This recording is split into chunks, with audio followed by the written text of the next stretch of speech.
Welcome, Shani, to the Dating Intentionally podcast. I am so excited to have you here in this. It's August 1st. This It is is August crazy. 1st. Welcome to August. Wow. How are you?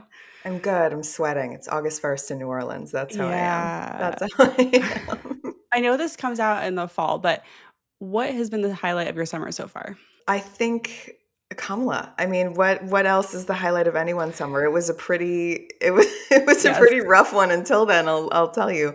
I didn't really do any traveling this summer and, just kind of here working away, trying to use the summer as a time to get really ahead on work, which I like because it's kind of a slow social season for us here, so I'm totally fine with that. But yeah, I think Kamala was the highlight of my summer by a mile. Yes, I agree. I am skeptical to have hope. Like, I feel like I've been burned, and I'm like, everyone's like so happy. And I'm like, I want to be happy too, but I'm also so skeptical. Other people are thinking that too. You're not Yeah, alone. It's I like know. we're kind of leaning into joy and hope because we haven't felt it in so long. We might as well. But it's incredibly important that we don't forget how we woke up after the election in Yes. 2016. We don't want Well, that again. amazing. I'm so glad you're having like a indoor girl summer. I don't know, Mhm. like a bunker down and work summer. I mean, everyone in this town has COVID at the moment. So I'm like, I don't Yeah, want to go places. I don't want. That being said, it's I'm going almost somewhere tonight, like out in public. So pray for me. I'm praying for you. Well, okay, I'm really excited you're here. You've been someone I've wanted on the podcast for a while. Like when I started my account Dating Intentionally, obviously a dating account, but you came up in my feed in the explore page really early on. So I've been following you from the start of my journey in this niche. And I just love everything that you put out. Of course, sometimes I'm just like, oh my God, like I'm a dating coach, like Shani, like, oh my God, she hates dating coaches. I do. Yeah. I do. I do not hide that at all, nor will I. It's Yes. very much a focus of mine. Yes. Okay. But honestly, your voice is so needed and you know that. So I want to start with your journey. When did you start writing about being single and like what sparked this topic for you? I mean, I think I started writing about dating initially in about 2012 or 2013. It was a long, long time ago, but in the early days of it, I was writing about it in a way that was just complaining and bitching. It wasn't anything productive. It wasn't anything educational. It wasn't trying to change anything. It was just, reporting on what I was experiencing in the dating space. And so a lot of it was complaint based because it wasn't great back then either. So but I think after about 5 years of that, I was like, I this has to change. There has to be a different perspective here because I'm bored to tears with my own writing and my own experiences and that has to change. So I think for about 5 years I was doing like the standard blogging about dating that everyone did and it wasn't fulfilling for me. I don't know if it was fulfilling for who read it or not. I did a bunch of stuff for Exo Jane for a while Mm, and it was really fun and I had a great time doing it, but after 5 years of just kind of like, wait, I keep calling out these terrible behaviors, but they're only getting worse. I don't like to work yeah. with no purpose. There has to be some sort of Right. purpose to it. Well, it's interesting you mentioned that. Like, you don't know if anyone was getting the value of it because I think that the bitching content does help people feel less alone in some way, but you found your own way of approaching this topic in another way that makes you feel less alone. Like it's like accomplishing the same thing, but in a much more positive and empowering way.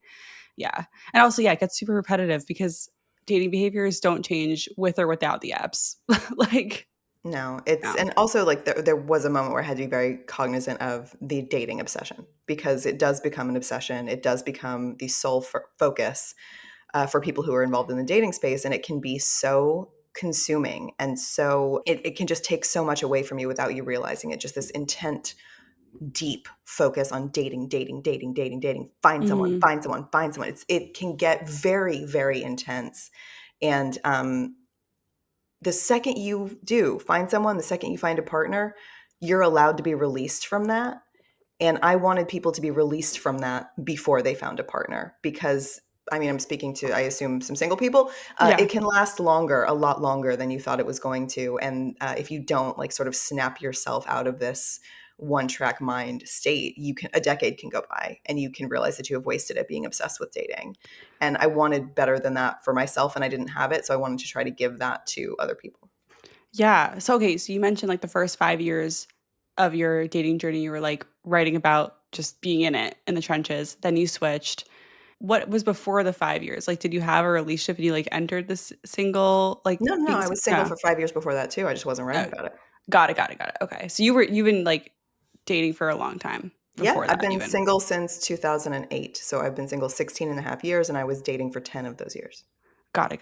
Okay. So you also wrote a book called The Single Revolution. Don't look for a match, light one. Best title ever. What was the moment you were like, I need to write the book for women on how to feel good while being single? Oh God, 3 years before it published, maybe 4 years. I tried to sell it, like go through the traditional publishing routes, like with an agent and everything, and no publisher would buy it. And it was just 3 years of rejection. And after the last one, it was almost like funny that my last rejection had come through. I'm like, really? You're like, you think you get to tell me that I don't get to be an author? Like, fuck off. So I wrote it myself. I published it myself, and I paid to have it produced. And now it's on Amazon. So yeah, many, many years before it published was when I wanted to write this book. I wanted somebody to have something with them at all times because I can't be.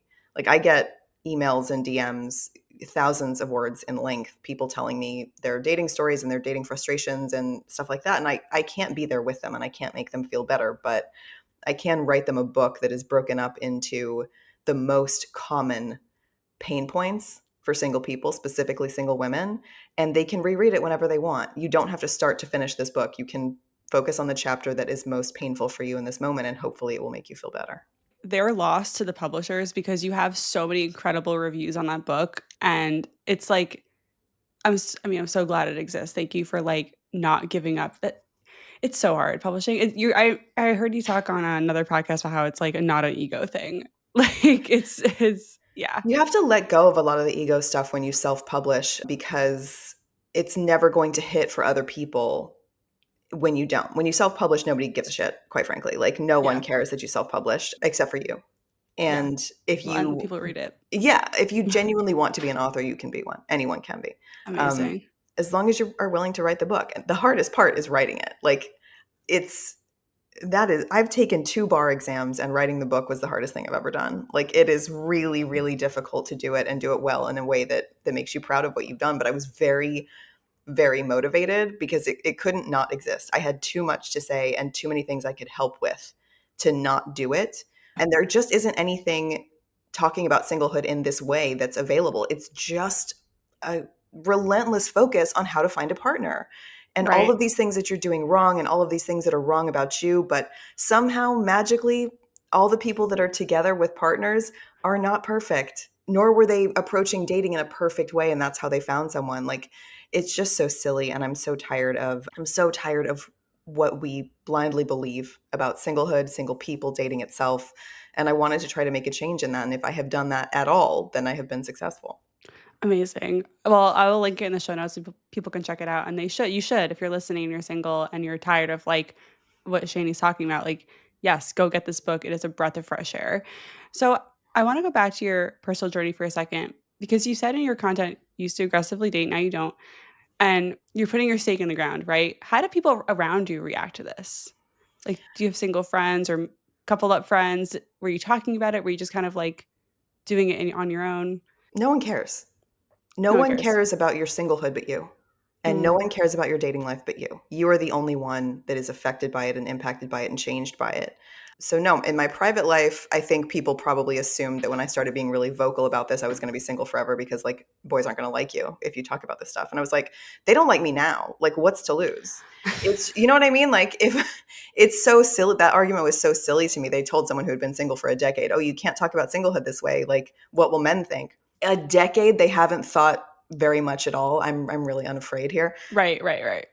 So yeah, it just I think I don't have single girlfriends who view things as I do. I'm very much an outlier in my private life and in public content life as well, and I'm very okay with that because I get messages all the time from people I helped, really helped, and I really don't care what the people who disagree with me think because the people who do agree with me feel better and that matters more to Yes, me. that matters so much more. So for the listener who has been single for a while and like understands that just like there's just not a lot we can control, right? There we have to accept that. And I fully agree with this too. Like we think we can control it, but we really can't. What if the listener has like parents who are like, okay, but you're not dating, you're not focusing on dating right now. Like what the hell? Like what is your advice there? If your parents have a problem with you not trying to find someone, they can find someone for you. If it's that big of a deal, Right. it's their job now. Yeah. There is nothing that will degrade, devalue, and minimize a single person as quickly as their family relentlessly focusing on the fact that they're single. It's so insulting to me because it's like we we have this myth like there's nothing more important than family. Family is everything. There's nothing more important than And when family. we say family, we mean like blood relatives. Blood relatives Yeah. or adoptive relatives, anything like that. Yeah. What's so alarming to me is that you can't accept me without a stranger too. Like, I'm the relative. I'm the one you raised. You did this. How am I not enough for you? And I know that it comes from a place of, oh, well, we just want you to be happy. That's not the place it comes from. They want to know that if they die, you're not alone. That's why parents get so focused on this. They don't want Mm, their children to be alone because they don't have great ideas of what alone means. To generations before us, alone meant bad things. right. And in modern day present society, alone is not a bad thing. And also, when our parents and grandparents were dating, they were doing it very differently. The change in dynamics cannot be further apart. Right. So they're imagining something existing one way and we're living in it another. And they don't understand, nor will they really listen to any single person's arguments for why they should be left the hell alone. It's just so insulting and so dismissive. And if your family really can't let it go, the fact that you're single, it is now their job to make sure that you're not. Because I'm really tired of it, just all of this blame going on the single person. Blame is such a easy thing to do. And I think since dating has largely become a digital experience, and our social lives have become a digital experience. Everything has become something you can comment on anonymously. Mm, Blame is so easy. Ask a mother how often she gets blamed for everything on social media or right. everything by her friends and family. It's just the amount of blame that we just casually toss out. Sorry, at women, it's overwhelming. And I don't think that we should have to spend our lives defending ourselves just because we're single. So I would encourage anyone who is sitting here and always finds themselves in the hot seat having to defend that they've done enough in the dating space, that they've dated correctly enough to just get Right. an ounce of empathy from these people. Just stop doing that. Yeah. It's not your job to change somebody's mind. It's not your job to make somebody empathize with you. If they can't do that, that's their shortcoming, not yours. And if your family really can't stomach the idea of you being single, they can solve that little problem for you. It's their job. I love that take. I have not heard that one before.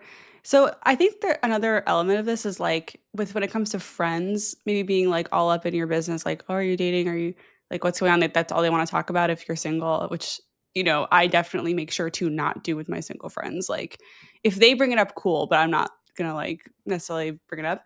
But I think there's this idea that we feel threatened when someone else makes a different choice. Like there's this maybe idea like, oh, you're too good for or a relationship? Like, what do you think that's there too? Everything's there. Everybody's always relating what's happening around them to themselves.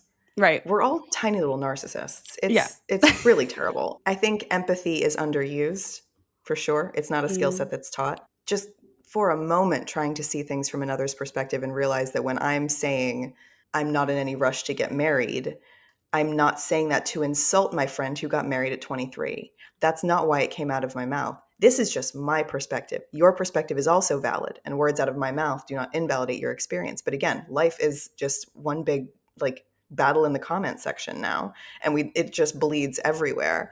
But hopefully like as we grow older, we can start cultivating friendships that do give us that kind of empathy and don't take every single thing personally if it's different from the experience that they had.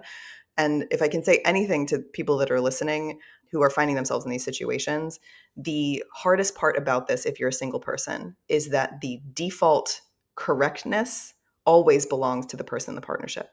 It's never going to belong to the single person unless you claim it, unless you absolutely insist on being just as correct and just as valid as the partnered person sitting across the table from you, because you are.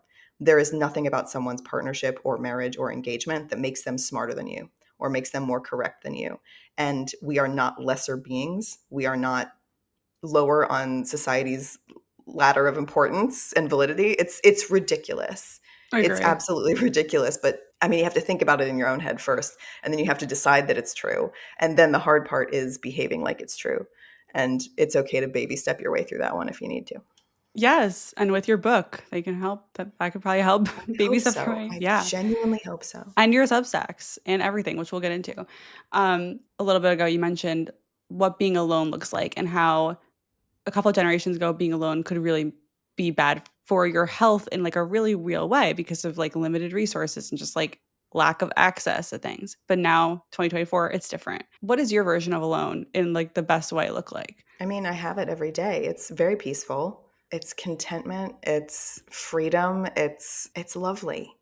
It's Yeah. so lovely, and it's I think it's really important to experience this for yourself because it clarifies for you that the only people who belong in your life are those who add to this peace and this contentment and this joy. And if they take away from it, then they don't belong in your life. But you'll never know the difference if you haven't yet understood what it means to be happy, like without this dating rat race, without this feeling of lack or loneliness or emptiness. Like it's okay to feel lonely, but like to live in a state of it just because you don't have a boyfriend is not why we were born.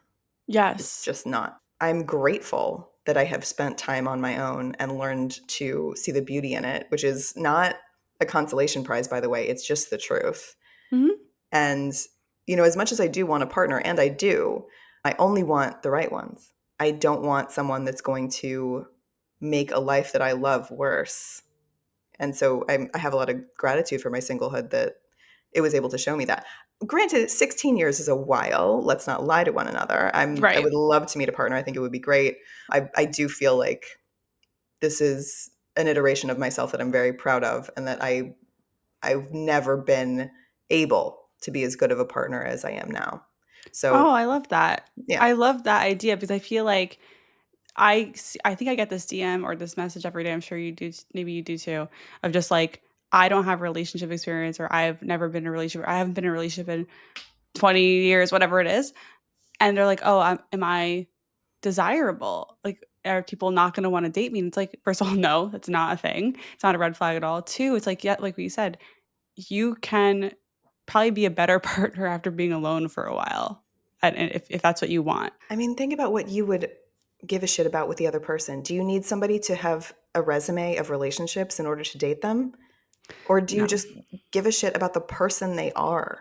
It's right? if somebody looks at your relationship experience or lack thereof, and by the way, it has to be right in the middle, right? It can't be too much, it can't be too little, it has to be the perfect amount for whoever you happen to be talking to. If somebody looks at your relationship experience or lack thereof and has attitude about that or thinks less of you because of that, that is your invitation to get up and leave. Hmm. It's they make it real clear. Listen to them when they do that because there couldn't be anything less relevant to how you relate and connect to people you have any business associating with. It's not about bringing past relationship experience into the current relationship. It's about two people connecting and enjoying each other and figuring out how they communicate together and how they connect together and how they build a life together. And that's going to be different every time. Thank God. Like Yeah, that's, seriously. I look forward to that. Like that's Right. exciting to me. And with the right people, you're going to be doing it together. It won't be you always feeling like you're operating at a deficit because you've never had a partner before. It'll be two people acknowledging each other and saying, hey, is this cool? I know this is like new for you, or I know this is something you've done a bunch. Is this version of it cool for you? It's not about somebody else doing you a favor by being in a relationship with you. If that's the dynamic, run fast and far. It should be about two people coming together, not one person agreeing to be in a relationship with you, even though you've never done it before. Like, they're not your fucking training wheels. Like, stop. No, no. I also just hate this idea that like if you've been in relationships, you're better at being in relationships, which is absolutely not true at all. Like, no, that's it's you've said this on your page, I think like that it's like getting into a relationship is easy, but getting into a relationship with the right person is not always in our control and it's hard. Like that's the hard part. Yeah, like And you also, could like, people have been doing it for decades. Hey, do you guys know anybody that's been married for 15 years? Ask them how like skilled they feel at yeah, relationships in general. Like, right. it's not about a skill set. It's about two people, specifically two people together. Right. Yeah, I fully agree with that. Okay, so I know you hate dating apps. You've been off them for a couple of years, right? What do you think about dating apps that are trying to solve how bad dating apps are? Oh, Jesus. If the business we're talking about is making money off of someone's loneliness and desire for a romantic partner, I don't think that business should exist. I don't know how many different times and ways I can say it. They're exploiting single people's desire, and they're exploiting single people's loneliness. They're definitely exploiting single people's frustration with what the dating space has become. It's financially abusive to dangle this. There might be a relationship in here for you. Come inside and pay us more money, and it might be in here. And then 5 years have gone by and you still haven't found anybody, but you've given them a bunch of money. That's disgusting to me. It's the marketing and just the, like, how they're what they're selling essentially, which also is like they can't even really sell that. Like, They're not yeah. selling it. The algorithms Yeah. are keeping people single longer Right. on purpose. They are keeping you from people you could match with on purpose. I don't know how to say it more clearly than that. It Mhm. is an absolute grift and a scam, and they want you single for as long as possible so they can keep making your money. I've said it probably 100 times on 100 different podcasts by Oh, yeah. now, and there's no if I have not yet convinced you to delete your dating apps, honey, go with God. Like I can't. I've said it. I have said it. Yeah. Yeah, you have. I mean, what about things like the paired ring? Have you heard of this? No. Yes. Yeah. Have you I'll ask you this. Have you ever in your life seen it in the wild? I think in theory it's nice. Like, it makes sense. It's like kind of like, okay, if you're married, you wear a ring on your finger, and that kind of like is somewhat a sign that tells people you're married. Let's do the same thing for single people. Sure, like in theory, it kind of makes sense, I guess. Like if you are too scared to approach someone and like get rejected because they're in a relationship, which is barely a rejection. But no, I have never seen someone wear it. I don't think it actually will work. I've never seen anyone wear the pair ring. I've never seen a singles event where men attended. Where you're approaching this dating space with all these cute little gadgets and ideas through an idealized lens, but the people actually experiencing singlehood and trying to find someone know what the reality of it is. Don't market toward the ideal when the ideal is not what we're experiencing. Right. I mean, I guess like if I were to build something, right, for singles to me, I'd rather be like, this is a space where you're gonna talk to people, but that's kind of it. Like that's just what it is facilitating, but not like you're gonna meet your match or If I was no. going to build something, I'd build a club. I'd build a nightclub. Yeah, yeah, exactly. Nightclub. Sorry, I would build a day club Oh, day because club. Yeah, yeah, yeah. you can go while the sun's up, but it'll look like night inside, so it'll adjust for It's our like circadian rhythms getting to be shit as we get older. It would absolutely be a day club, and you would have to check your phone at the door. No phones allowed. ooh, I love that. I've Then been talking about this for years. I want to do it so badly, and then what would you franchise it out do to every there? major What would be city. in the club? There would be a bar, there would be music, there would be lots and lots of places to sit and talk with people and connect with people. It would look like, oh man, you know what it would look like? I know exactly what it looked like. Do you remember The Real World on MTV, like the early days of it? Yes, It would yes, look like one yes. of those houses just with dimmer lighting. Oh, those houses always looked a little dirty to me, but I hear what you're saying. I love the way that they styled them. They had like amazing, amazing taste back in the day. But it would be like just a place to hang out that felt like not like a coffee shop because that feels too casual. It would be more like elevated and nightclubby and vibes and like dim But lighting. day. But you can go during the day. Like we'll open it at fucking 3 p.m. Like that's when the party would actually start. But to come in and to hang out, you would have to check your phone at the door. I don't care if you're single, married, I don't care who you bring with you. It does not matter to me. What matters to me is human beings connecting to each other. And Mhm. like beyond that, connecting with more people than the one that brung you. Like, do you notice when we go to restaurants and stuff, like we're only ever talking to the people at our table? There's really not a lot of community aspect to meeting new people when you go out. And that's a big frustrating point for me that I've observed over the years, like Yeah. dating, not dating, whatever. Like we are reluctant to talk to each other. And I would like that to be fixed.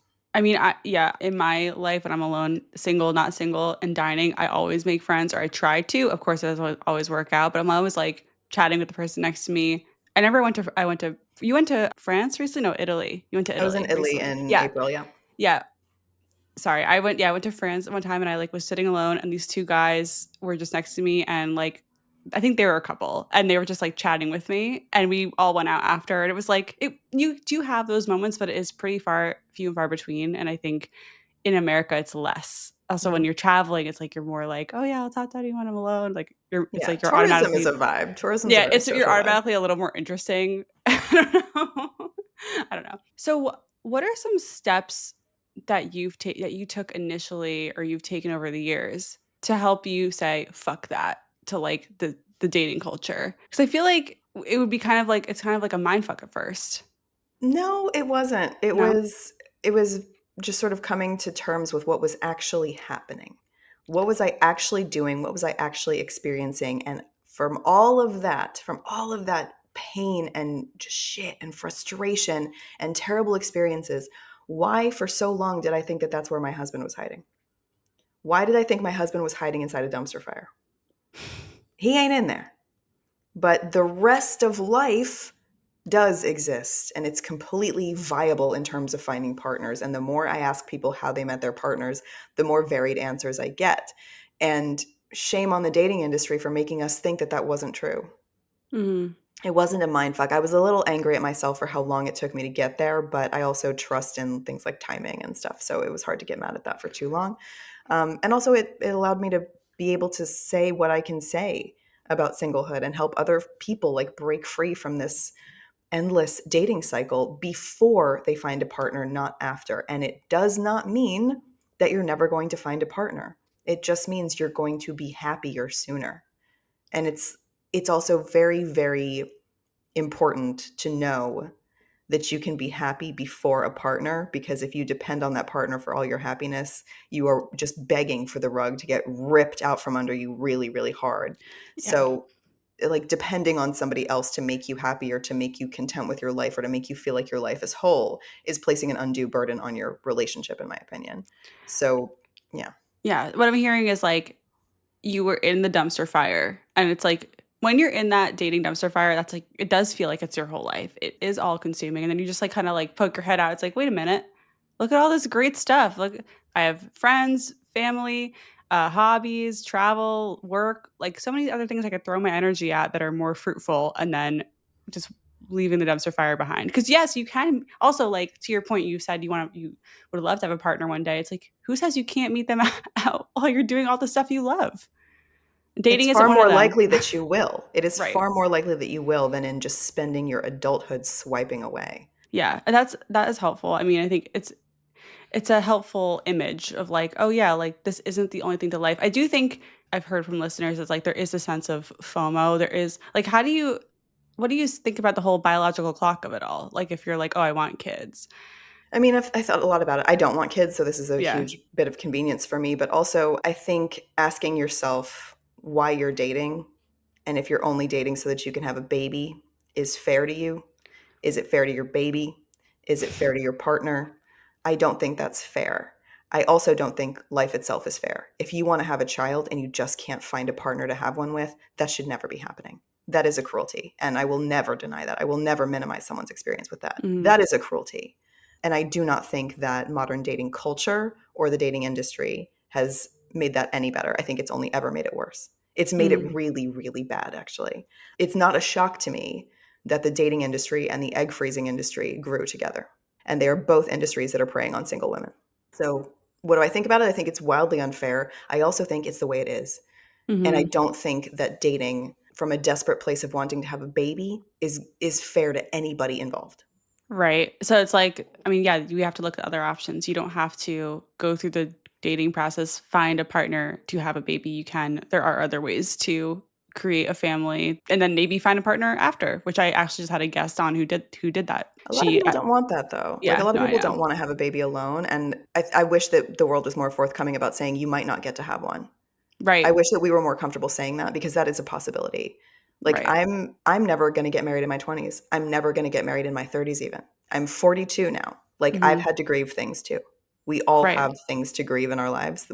Like nobody's perfect has worked out the way that they thought it was going to. We all have to grieve things and I think that's allowed and I want to be very clear that I see and hear those who want to have children with a partner and if I could fix it I would, but we can't, and acknowledging the unfairness of that is really important, I think. What are some steps you've taken to, like, work through that acceptance and that grief? 'Cause I definitely relate to that. Like, they're just like, "Okay, this is what my life has panned out." So what have you done in that regard? Well, I've chosen to see it as a blessing. Statistically, I have avoided at least one divorce.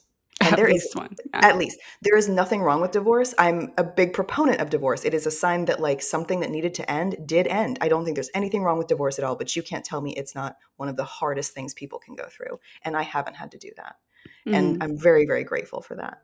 But yeah, I started to see it as a blessing. I chose to see it as a blessing. Like, I wasn't meant to get married in my 30s. I definitely wasn't meant to get married in my 20s. And I've also chosen to see it as protection. Like, you choose how you view your own circumstances. I could choose to see this as like, oh my God, I can't believe I got this old and never got married. Like, but that sucks. I don't want to live like that. What does that even do for Um, you? It's like, what is that? Nothing. Yeah. Nothing. It makes your, like, skin look worse, and, like, you'll have tummy issues. Like, no. Right. No. It's I've chosen to be happy, and the convenient thing is life actually is. So it's not like you're not lying to yourself if it's really good. So it's hard to view it as purely a negative. That being said, I would really like a partner. I would love that. I would love to experience that, and it's always something that I'm gonna want until I have it. But I don't want it so much that it's allowed to ruin the rest of my life. It's not And it allowed doesn't to take up your all your time or your doesn't take up thoughts. any time. Yeah. It doesn't take It's up any yeah. it's not time consuming at all to want a partner. You can just Yeah. it's important to want one, not have one yet, and still be okay. And I want people to know that that's possible. Yeah. I mean, can you talk a little bit more about just the yeah, that balance, which I know you this is a very common question of like, okay, I'm embracing my single life. I'm really happy. Like I have really actually most of my friends are single. We're in our early 30s, which I and they all have incredible lives. Like they love their jobs, are good at their jobs, they have friends, they have hobbies, like travel, like it's amazing, but they also do want a partner. So how do you like it's like, okay, you know what it is? It's like if there's the pressure of wanting something. It's like if I want this, why aren't I going after it? And going after it is dating. So it's like how do you grapple with that? You ask yourself if you would care about anything else this much. And slowly you Mm, will start to realize that we have overinflated the importance on romantic relationships. We have made them the be all end all, and that is serving patriarchy and misogyny. It is not serving single women. I think partnerships are amazing. I think romantic love is incredible. Those things are great when they are equally serving both people involved. When you live a desperate existence to be married, it is far more likely that you will settle and become someone who does all of the mental load, all of the work around the house, like you're essentially like serving that spouse. But it's really hard to get someone who likes their singlehood to do that. And the balance comes from recognizing that it wasn't balanced to begin with. We overinflated romantic love and marriages and weddings and all of this to begin with. When you can start to acknowledge that, it's a lot easier to balance. Like, we wouldn't give this much of a shit about anything else, but so many things are important. mhm. Your career is important. Your home is important. Your physical well being is so important. But we wouldn't obsess over it to the same degree that we would obsess over finding a partner. It's, Yeah, that's really interesting, and I agree. Kind of, it does suck because like all these other parts of life get overlooked or get passed over just because we're focused on finding a partner, and it's like, wait a minute, there's so much fulfillment in these other parts. yeah. Yeah, And at some point, while you're doing all those other parts, you're going to find a partner. right. Like, doing the things that you love to do, it's like going the places you love to go, participating in the things you love to participate in. You know who else does that? Other people. Oh, Other really? people do that. Yeah, Yes. It's just, I mean, these things are just so, reality is so simple, and we've made dating so complicated. yeah, That's why I get frustrated with dating coaches, because it yeah. should not require one, my Look, I dear. wanna tell you something, like, I call myself a dating coach. The one type of thing I do is, like, I'll do profile reviews because I feel like that's something I can, like, "Okay, we can actually look at your profile and make these tweaks." I feel like that you're getting value out of that. I don't actually think a lot of people who sign up for coaching need it. I think they need to focus our energy on just living their best life because it's like it is that thing of, like, "It's not happening. What am I doing wrong?" It's like, literally nothing. You're not doing anything wrong. It's just not something it's not like if you go to the gym 3 times a week and start doing squats, you're definitely gonna see something. You're gonna see something in your booty, you know, like, if you wanted to. Effort does not match reward in dating. It Yeah, never no, it has, and it doesn't. never has to. No. So, Yeah.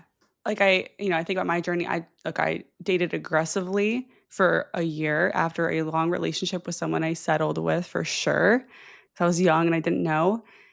And I met my fiancé, but I was really ready to be single for a very long time. I did not when I first met him, I wasn't like, "I need this to work out." Not honestly, I'm about to get married, and I still don't need it to work out. Like, I know if anything happens, I'm gonna be fine. So, and I got lucky. Like, that's That's exactly what happened to you. yeah, I You got got lucky, and I am thrilled for you that you thank did, you. just like I'm thrilled for everybody that finds that as well. But it is down to luck. That's the Yeah, only thing it relies on, and that's too simple for a lot of people. I know, and you another thing you talk about that I think about a lot is, like, doing the work on yourself isn't, like, if that's not the thing that gets you into a relationship, like, just because you work on yourself all day, every day, you're hustling to become the best person, that doesn't mean you're gonna get into a relationship. No, also, girl, how broken do you think we are? Like, this obsession with self-work is very, very similar, I But it think, and it's feels like also it's like concerning. a lever we can pull. It's like something that we can actually affect versus, like, dating and, like, that's not something we can always control. So it's Yeah, but like, I there's think no that's point in why. putting forth that effort if the only reason you're doing it is to find a partner. Right? So why should we? Because you want to. You want to feel better. You want to feel good. You want to pursue something. You want to, like, for yourself. Self Mhm. work should only ever be done for the self. You can't journal your way to a husband. Like, this is not Right. logical. It really isn't. And what hurts my heart to think about is people who have spent so much time and so much effort and so much money on all of this growth work, and then they're looking around like, "Well, where is he? I did all the things. Where is he? Who told you to do all those things?" Somebody who had no vested interest in your romantic future whatsoever. They were probably just creating content to post on Instagram.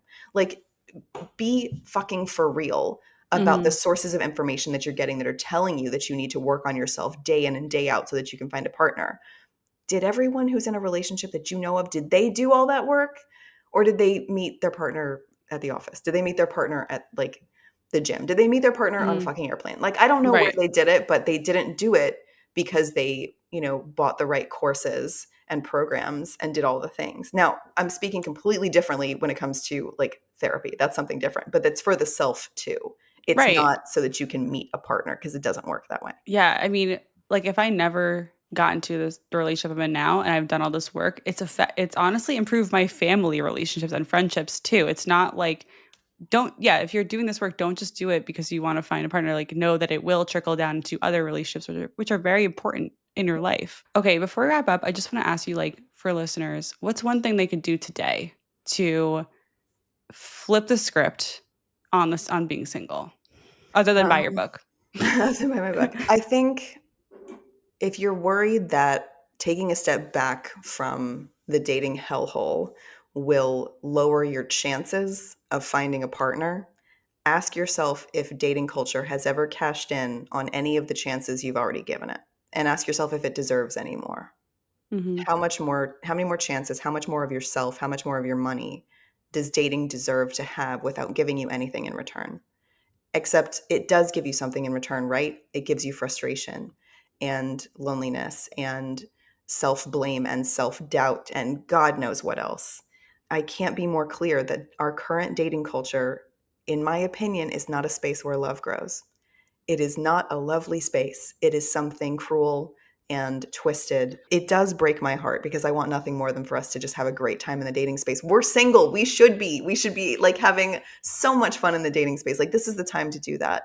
But that's not what's afforded to us. So, in my opinion, the best thing you can do is remove dating culture's access to you and increase your own access to, like, a full life.